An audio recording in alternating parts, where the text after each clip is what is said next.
Hey, do you know a person who feels the need to be perfect in everything they do?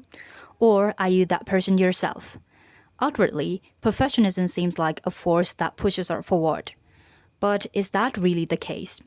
Let's discuss it here in this video. To be honest, I used to be proud of my perfectionistic trait. It's natural because memorizing the text word for word helped me achieve top grades in school when I was young. As I get older, however, perfectionism no longer works like it used to. It starts to negatively affect my life. I spend a lot of time on small tasks. I can't relax until my work meets every possible standard. So I came to this conclusion. Perfectionism is a barrier to life satisfaction. It's not the same as being thorough. It often stems from a feeling of not being good enough. That feeling again originates in having grown up in an environment that is never really satisfied with who you are.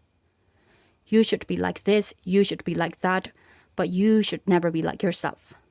Over time, you internalize how your environment views you and force yourself to strive for the best. No matter how hard you try, you always think you could still be better. Perfectionism, therefore, is linked with an insatiable ego. Yet, there may be some confusion around it.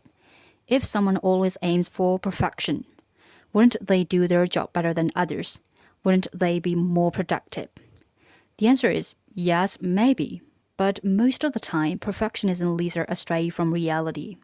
If we do something in the hope of being perfect, we might end up making more mistakes than usual. It's because we're not giving enough attention to the process. Our focus is on being flawless. A nasty trap, isn't it?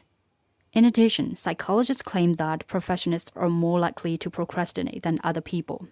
Here, the logic is simple. Since they're afraid to mess up, they'd rather postpone their tasks to the last minute. So that gives rise to a question.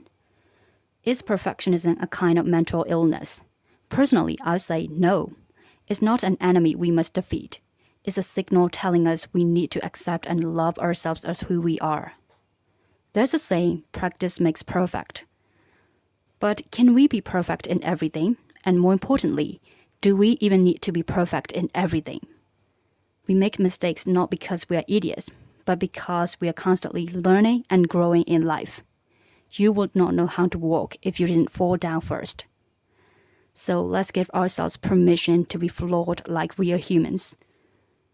Thanks so much for watching. If this video means something to you, feel free to give it a thumbs up and hit the subscribe button. And remember, you may not be perfect, but you are worthy.